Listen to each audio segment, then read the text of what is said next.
ਅੱਜ ਦੀਆਂ ਖਬਰਾਂ ਵੱਲ ਚਲੀਏ ਤੇ ਨਿਊਯਾਰਕ ਟਾਈਮਜ਼ ਇਹ ਰਿਪੋਰਟ ਕਰ ਰਹੀ ਹੈ ਵੀ ਐਪਸਟੀਨ ਮਾਮਲੇ ਦੇ ਵਿੱਚ ਇੱਕ ਜੱਜ ਨੇ ਉਸ ਰਿਕੁਐਸਟ ਨੂੰ ਜਿਹੜਾ ਅਪਰੂਵ ਕਰ ਦਿੱਤਾ ਜਿਹਦੇ ਵਿੱਚ ਇਹ ਕਿਹਾ ਗਿਆ ਆ ਵੀ ਜੋ ਗ੍ਰੈਂਡ ਜੂਰੀ ਦੇ ਰੈਕੋਰਡ ਸੀਗੇ ਮੈਕਸਵੈਲ ਕੇਸ ਦੇ ਵਿੱਚ ਉਹਨਾਂ ਨੂੰ ਅਨਸੀਲ ਕੀਤਾ ਜਾਵੇ।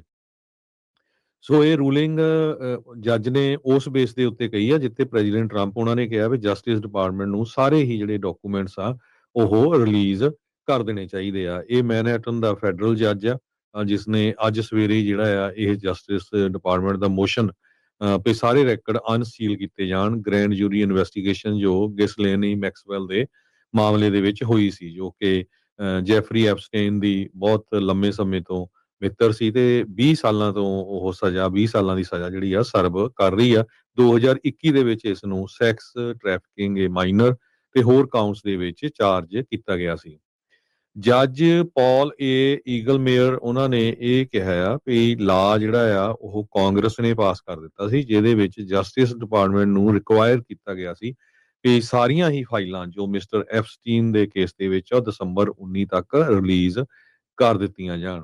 ਸੋ ਇਹਦੇ ਨਾਲ ਜਿਹੜੇ ਆ ਅਟਾਰਨੀ ਜਨਰਲ ਪੈਮ ਬੁੰਡੀ ਉਹਨਾਂ ਨੇ ਵੀ ਜੋ ਜੱਜ ਨੂੰ ਪੁੱਛਿਆ ਸੀ ਵੀ ਜਿਹੜੀ ਡੈਡਲਾਈਨ ਆ ਉਹਦੇ ਬਾਰੇ ਸਾਨੂੰ ਕਲੈਰੀਫਿਕੇਸ਼ਨ ਦਿੱਤੀ ਜਾਵੇ। ਸੋ ਉਹਦੇ ਵਿੱਚ ਉਹਨਾਂ ਨੇ ਕਿਹਾ ਵੀ ਹਾਂ ਬਿਲਕੁਲ ਜਿਹੜੀਆਂ ਫਾਈਲਾਂ ਆ ਉਹ ਤੁਹਾਨੂੰ 19 ਦਸੰਬਰ ਤੋਂ ਪਹਿਲਾਂ ਪਹਿਲਾਂ ਉਹ ਅਨਸੀਲ ਕਰ ਦਿੱਤੀਆਂ ਜਾਣ।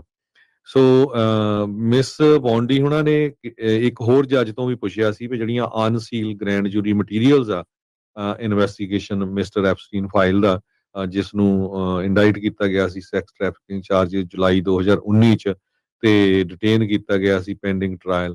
ਬਾਅਦ ਦੇ ਵਿੱਚ ਉਹਦੇ ਜਿਹੜਾ ਜੇਲ੍ਹ ਦਾ ਸੈੱਲ ਆ ਉਹਦੇ ਵਿੱਚ ਮੌਤ ਵੀ ਹੋ ਗਈ ਸੀ ਅਗਲੇ ਹੀ ਮਹੀਨੇ। ਤੇ ਜਿਹੜਾ ਡੈਥ ਆ ਉਹਦੀ ਉਹ ਸੁਸਾਈਡ ਕਹਿ ਰਹੇ ਆ ਪਰ ਬਹੁਤ ਸਾਰੇ ਲੋਕ ਸ਼ੱਕ ਵੀ ਕਰ ਰਹੇ ਆ।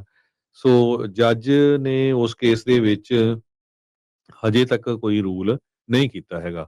ਪਿਛਲੇ ਸਮਰ ਜੱਜ ਈਗਲ ਮੇਅਰ ਤੇ ਜੱਜ ਬਰਮਨ ਦੋਨਾਂ ਨੇ ਡਿਨਾਈ ਕੀਤੀ ਸੀ ਰਿਕੁਐਸਟ ਮਿਸ ਮੌਂਡੀ ਦੀ ਐਗਜ਼ੈਕਟਲੀ ਸੇਮ। ਸੋ ਹੁਣ ਅੱਜ ਜੱਜ ਨੇ ਜਿਹੜੀ ਆ ਇਹ ਕਹਿਤਾ ਵੀ ਸਾਰੇ ਡਾਕੂਮੈਂਟ ਆ ਉਹਨਾਂ ਨੂੰ ਜਿਹੜਾ ਰਿਲੀਜ਼ ਕੀਤਾ ਜਾਵੇ। ਜੀ